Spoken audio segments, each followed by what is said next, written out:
How much money does Wyatt Kaiser command on his next contract? I'll share why I think the projections are a little bit too high, and also the new numbers for next season.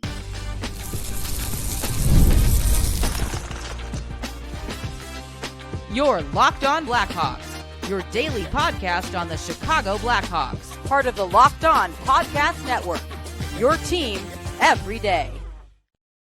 What's going on, Blackhawks fans? Welcome back to another episode of Locked On Blackhawks, part of the Locked On Podcast Network, your team every day. I'm Jack Bushman. As always, check me out on X at Jack Bushman2, but go and follow my Strictly Blackhawks account as well. That's at Talkin' Hockey. So that way you don't miss out on any of the latest Blackhawks news and updates. And I also got to give a quick shout out to today's sponsor, which is Game Time. Go and download the Game Time app, create an account, and use the promo code LOCKEDONNHL in all caps to get $20 off on your first purchase, maybe even for tickets to the Cubs versus White Sox series that's going down this weekend. But to open things up on the show here today, Blackhawks fans, actually, before I get into that, happy Friday, everyone. Hope the start of all of your weekends are going just wonderfully. But yes, to open things up on today's show, since I recently broke down what I think Arvid Soderblom's next contract is going to look like with the Blackhawks, which will be very interesting to see both in terms of the term and also the cap hit that he's going to command. But I also figured it was only right to do the same with undoubtedly the most notable RFA for the Hawks here this summer in defenseman Wyatt Kaiser, who you also do wonder if he could potentially be part of a trade package along with Lukas Reichel if the Hawks are truly trying to get an immediate upgrade in their top 9 forward group, like I suspect. You just wonder if Kaiser, and not only him, but any of the other left-handed defensemen in the organization, since there seems to be a pretty clear logjam there, you just wonder if one of those guys could potentially be involved in something going down before the start of the regular season. But assuming Kaiser is going to wind up staying with the Blackhawks and they end up figuring out his contract here sometime in the next couple of weeks, he's the one without arbitration rights, like I mentioned when diving through Arvid Soderblom's next contract recently. So he's probably the one that's gonna take some more time in order to figure out. He also could, like Scott Powers mentioned, hold out if he doesn't think he's getting a fair offer here, but doesn't sound like he's threatening to do that whatsoever. So expecting, like I said, something to get figured out here in the next couple of weeks. But before talking about what I expect Kaiser's next deal to look like, wanted to set the stage in terms of what he's accomplished so far in his young NHL career. Obviously was a third-round pick for the Blackhawks and is now going to turn 23 years old in just a couple of days, actually, on July 31st. In this past season with the Blackhawks, spent most of the year up in the NHL, wound up tallying 8 points, 4 goals, and 4 assists in 57 games, but altogether, as I talked about numerous times on the show, just the way he went about his business and also the growing comfort that he had in the defensive zone and just the mindset and the mentality that he plays with out there and how involved he was on the offensive side of things and jumping up into the play. I really do believe Kaiser could have had well more than 8 points last season, and analytically one of the best players on the Blackhawks as well. And that's coming from someone who isn't really in analytics as the end-all be-all type of guy. And then Kaiser also in the year prior, 32 games with the Blackhawks, spent the second half of the season and a little bit of change, mostly down in the AHL, but in his 32 NHL games, tallied 7 assists. So in terms of what Kaiser could potentially command here on his next contract, I thought it was interesting, like Arvid Soderblom, when I broke down his potential next deal, wanted to talk about Scott Powers mentioning the AFP projections in terms of what Kaiser's next contract could look like as well, just to get a little sense of an idea of what they're projecting here. And according to AFP Analytics, Kaiser is expected to receive a $2.5 million cap hit on a 3-year deal and a $4 million cap hit on a 6-year deal. However, I really don't think it would benefit the Blackhawks nor Kaiser to think long-term at this point in time for the Blackhawks, just because they're still figuring out which of their left-handed defensemen I think they're truly wanting to keep long-term. And then also for Kaiser, because there's an opportunity, obviously, for him to break out in a big way next year. And if he was to sign a long-term deal with a lower AAV, that would be doing him a disservice financially, obviously. So, yeah, for multiple different reasons, I'm expecting this to be a 1 or 2 year deal for Kaiser. And Scott Powers also mentioned in his offseason article, where he brought all of this stuff up in the analytics for both Soderblom and Kaiser's next contracts, he mentioned that there is a possibility Kaiser wants to bet on himself and take a 1 year deal here this summer. I'm guessing the Blackhawks would probably like to sign him to a 2 year contract. So wonder if that's where kind of some of these negotiations could be hitting a wall a little bit. And that's the part they really need to iron out. But I also wanted to, like I did for Arvid Soderblom, went and looked at, according to Puckpedia, some of the recent defensemen who have received contract extensions that are in a similar kind of mold or situation to Wyatt Kaiser, just to get a better understanding again of what kind of these types of players are commanding on the market this year. The first player I wanted to bring up was Drew Helleson, who turned 24 back in March, and he tallied 13 points in 56 games last season. He signed a 1 year deal at $1.25 million, which I thought was very interesting. And then Justin Barron for Montreal and Nashville was traded at the deadline, turned 23 back in November, but he had 13 points, 6 goals and 7 assists in 62 games combined for both of those two teams. And he wound up signing a 2 year extension with a $1.15 million cap hit. And then I got Mason Lowery here as well, who turned 24 in January. He obviously is a little bit more established and produced much more than Kaiser did this year. But again, I think his contract gives us a good reference point. He tallied 33 points, 5 goals, and 28 assists in 77 games for the Boston Bruins. And he signed a 2 year deal with a $3.2 million cap hit. So quite honestly, seeing the $2.5 million AAV for Kaiser on a 3 year deal, I don't really understand that. And this is coming from someone who's been a huge Wyatt Kaiser supporter over the last year or so. Like, I've raved about his game and how I really do think he's going to be an excellent defenseman and plays the style of game you want from a mobile two-way defender, right? I still think $2.5 million per year is definitely too much, considering what Justin Barron got, and he was more productive than Wyatt Kaiser was. And I know point totals, aren't the end-all be-all, but at the end of the day, that's the most noteworthy stat here.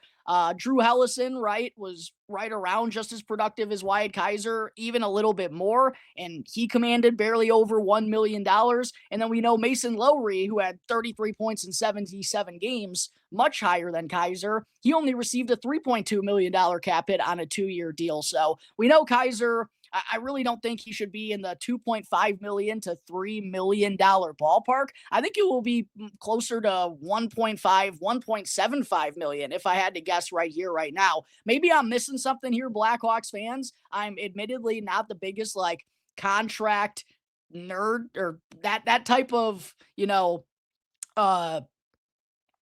that type of information isn't necessarily my forte here, but just looking at some of the other deals that have been given out to defensemen in a similar mold, again, in situation to Wyatt Kaiser, they're all commanding a lot less than what AFP analytics is projecting here. And also compared to some of the Blackhawks content creators and beat writers that I've seen projecting Kaiser's contract as well. So maybe I'm off here. And again, this is coming from a real Kaiser supporter, but anything above 2 million, 2.25 million, I think would be the absolute max here for Wyatt Kaiser. Not that giving him more would be the worst thing in the world for the Blackhawks. They're certainly in a situation where they could do so. It would just seem a little bit off to me, again, given the deals that I just mentioned for guys who, maybe are a little bit older than Wyatt Kaiser, but all were much more productive than him offensively this past season. So I just thought that was interesting. Definitely something I wanted to bring up. If it's a 2 year deal for Wyatt Kaiser, I'm going to guess $1.85 million. If it's a 1 year deal, maybe it's that $2 to $2.5 million range, like some of the other folks are expecting here. But I would be surprised, really, if it's anything above $2 million.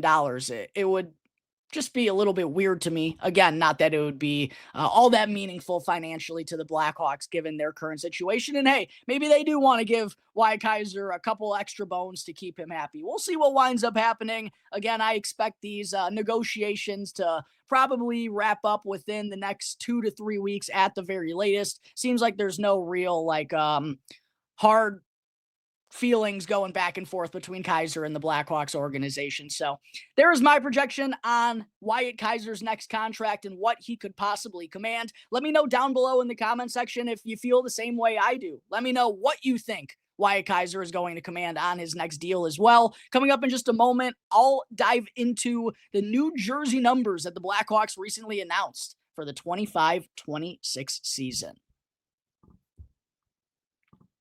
But first, I got to talk to you all real quick about Game Time. We've all been there, logging on early and waiting forever for concert tickets to go on sale, only to lose your spot for a show that you've been dying to see. Live music should be about making memories, not dealing with the stress of ticket shopping. And that's where Game Time comes in. Game Time makes getting concert tickets faster and easier than ever because prices actually drop as it gets closer to showtime, and you can save up to 60% off with their killer last-minute deals. And also, if you're someone who's worried about what happens when plans change, the Game Time Guarantee has your back with event cancellation protection and much more. So make sure to go and download the Game Time app today, create an account, and use our promo code LOCKEDONNHL in all caps for $20 off on your first purchase. Again, you can get $20 off to go and see the Cubs and White Sox battle it out this weekend. All you got to do, download the Game Time app, create an account, and use our promo code LOCKEDONNHL in all caps. Last minute tickets, lowest price guaranteed. Game Time. Real quick before I get into segment 2, just a reminder, if you enjoy what you're watching here on YouTube today or just on a daily basis, please make sure to go in, smash that like button down below, subscribe to Locked On Blackhawks on YouTube as well. Both are 100% free and won't cost you anything. And also a reminder to be on the lookout for my Blackhawks Summer 2025 Top 10 Prospects list, which is actually going to have part 1 dropping tomorrow. So make sure to be on the lookout for that over the weekend, Blackhawks fans. But for segment 2 on today's episode, the Blackhawks recently announced on social media some new jersey numbers for a couple of players for the 25-26 season. And whenever this happens during the middle of the summer, of course, it's usually the slow point where there's not a whole lot going on, but I still have to be doing episodes here. It's a fun thing to talk about, and I also just do enjoy kind of going back and looking at the history for all of these numbers, talking about some of those, quote, Blackhawks legends that we've seen rock these same jersey numbers in recent years as well. So actually something I really do enjoying, even though it's like not the most meaningful segment in the world for all of you fans here. But we got new numbers, like I said, for 4 players this season, 3 new additions, and 1 player changing their number. First, starting things off with the most noteworthy offseason addition for the Blackhawks in Andre Burakovsky, who will be rocking number 28 as I believe he has throughout his NHL career. This was something I actually meant to go and check, but I didn't do my research and homework well enough before this episode, which I apologize for. But I believe Andre Burakovsky has worn 28. Oh no, I'm stupid. He's worn 95? Am I thinking incorrectly here? Man, I don't know what I'm thinking. I guess I just had that one completely wrong. Andre Burakovsky is going from 95 to number 28 here with the Blackhawks. He's the 19th player in Blackhawks history. My apologies for that one, Blackhawks fans. I don't know why I was thinking Burakovsky wore 28 in the past, but of course he'll be taking this number from Colton Dach. He's the one player who will be changing numbers this season that played with the Blackhawks last year. But for Burakovsky, he's joining Blackhawks legends like Andreas Englund. He's the, fake Blackhawks legend of the group. But we also had Vinny Hinostroza, Chicago suburb native, rock 28 recently as well. Henry Jokiharju wore 28. His tenure was so short with the Blackhawks, it's so easy to forget about. But honestly, if you asked me off the rip, like before going through these numbers, what number Jokiharju rocked with the Blackhawks. I do not know if I would have been able to tell you. Steve Larmer, of course, is the most notable Blackhawk to rock 28. Some would probably say that the number should be retired.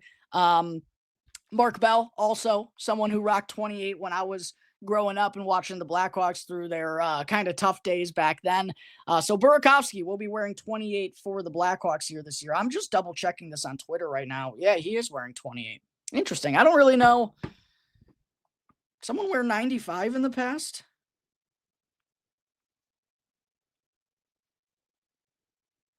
I don't know. This is going to take me down too long of a rabbit hole. I know Dylan Secure. Is someone wearing 95 for the Blackhawks right now? I don't think they are.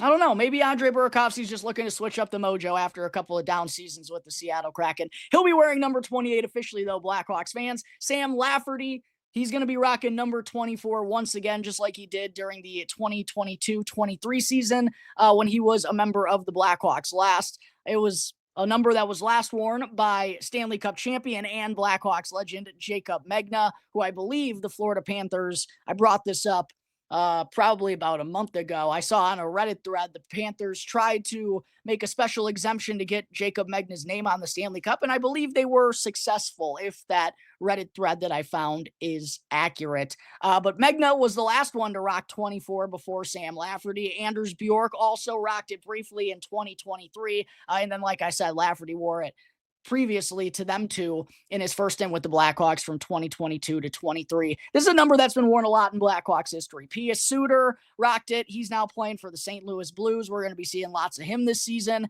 Dominic, the big kahuna, Cahoon rocked 24 before Pius Suter. We also had Philip Deneau in 24. Really didn't have to think about that trade today. Martin Havlat also rocked 24. Blackhawks legend Bob Probert was 24. Doug Wilson. The list goes on and on with 24. Legendary number in Blackhawks history. But for Lafferty, the last time he wore 24 was actually with the Blackhawks. He wore 81 with Buffalo, 18 with Vancouver, 28 in Toronto, and he also rocked 18 with the Pittsburgh Penguins. So a man who doesn't seem to be all that superstitious with his jersey number and seems to be changing it up with seemingly every different destination that he lands. Colton Dach, I mentioned he wore 28 previously to Andre Burakovsky. He is now changing to number 34, 28th player in Blackhawks history to be rocking the Walter Payton 3-4 on the back. Last worn by Peter Mrazek, of course, who was traded at the deadline. Curtis Gabriel, true Blackhawks legend, was the one who rocked 34 before Mrazek. We also saw Kevin Lankinen in 34, Carl Soderberg, true Blackhawks legend as well. JF Berube, true Blackhawks legend also. And then, of course, Dominic Hasek, and also Blackhawks color commentator Darren Pang, both wore 34 in between the pipes. And then last but certainly not least, a man who we'll see if he winds up even playing in NHL games with the Blackhawks this season. But last but certainly not least, Mr. Dominic Toninato. He'll be wearing number 25, the 22nd player in Blackhawks franchise history to do so. Was worn by Alec Martinez last season, and Blackhawks legend Jared Tenorti prior to that. Oh my God, the Jared Tenorti tenure was truly something.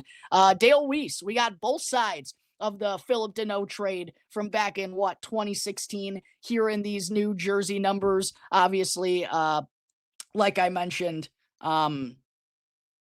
Philip Deneau rocked 24 and Dale Weiss rocked 25 when he was here with the Blackhawks. Did score a big playoff goal in Game 6 of the first round series against the St. Louis Blues that I was in attendance for. Last true Blackhawks postseason victory, not counting the 2020 COVID bubble. Their last real postseason win, 2016 Game 6 against the St. Louis Blues when I was in attendance in the Madhouse. Was absolutely rocking. Victor Stahlberg, of course, wore 25 prior to Dale Weiss. Cam Barker wore 25 as well. Same with Kyle Calder, another Blackhawk that I kind of grew up watching, even though they weren't on TV during that time period. So there are the new numbers that we'll see for the Blackhawks here this season. Sam Lafferty back in that familiar number 24. Andre Burakovsky, who for some reason I thought was number 28 previously in his NHL career, which I just double-checked. He never has rocked that number before up until now with Chicago. Colton Dach swapping from 28 to 34, and then Dominic Toninato will be number 25. There is my breakdown on the Blackhawks' new jersey numbers for this season. Coming up in just a moment, I still have to quickly run through the World Junior Summer the World Junior Summer Showcase schedule. Wow, that is a tongue twister. Say that 5 times fast. World Junior Summer Showcase schedule that kicks off here over the weekend.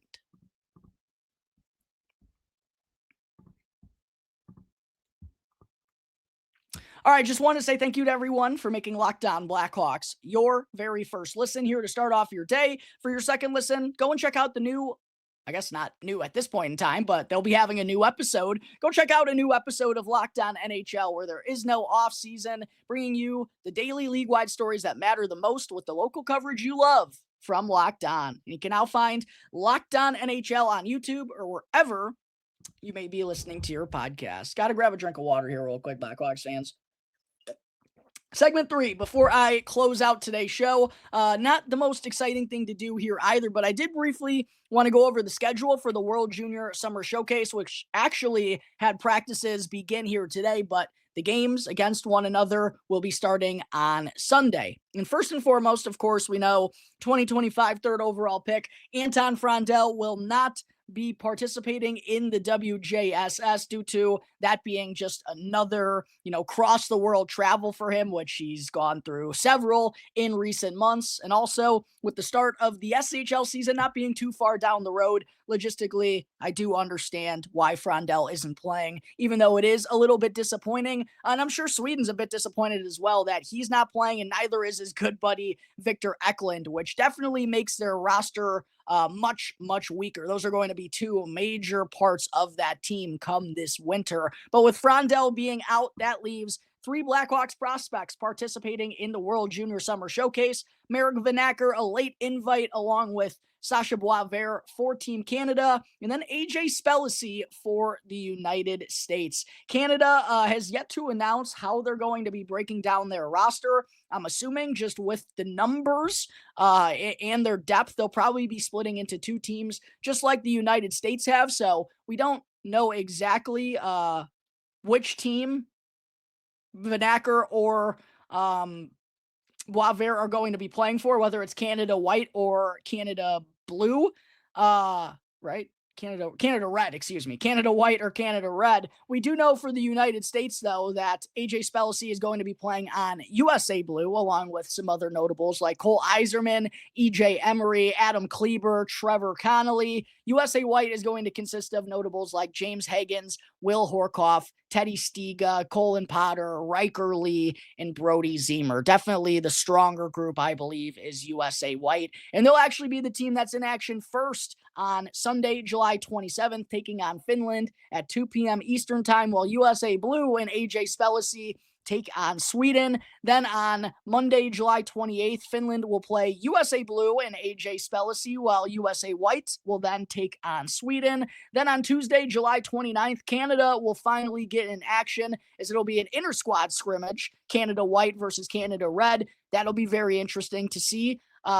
Regardless of what squads Vanacker and Boisvert wind up, their first action will come on July 29th. Then on July 30th, there will be no more Canada Red and Canada White, USA Blue, USA White. They'll come into form one team, and Sweden will take on the United States at 2 p.m. Eastern Time, while Canada will then face Finland at 5:30 p.m. Eastern Time. August 1st, the last 2 days here of the World Junior Summer Showcase, we get Canada versus Sweden, 2 p.m. Eastern Time on August 1st, and then Finland versus the United States, 5:30 p.m. Eastern Time on August 1st as well. And then the final day, August 2nd, Sweden versus Finland. They saved the best for last year, which I really do enjoy, at 2 p.m. Eastern Time. Then the United States versus Canada, which even in a summer showcase like this, I feel like is going to have a little bit of intensity. That one will be 5:30 p.m. Eastern Time on August 2nd. And for anyone who is interested in watching these, the games will be streamed on USA Hockey TV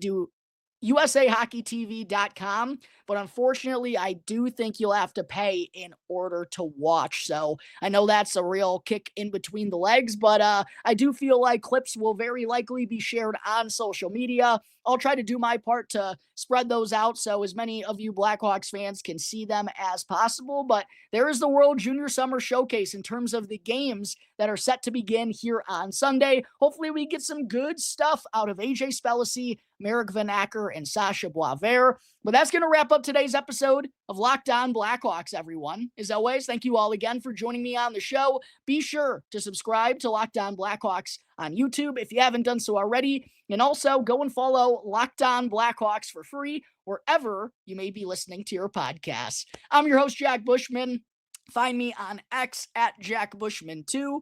But make sure to go and check out my Strictly Blackhawks account at Talkin' Hockey so you don't miss out on any of the latest Blackhawks news and updates. Until the next episode, everyone, enjoy the start of your weekends. I'll see you next time on the Locked On Blackhawks podcast, part of the Locked On Podcast Network, your team every day.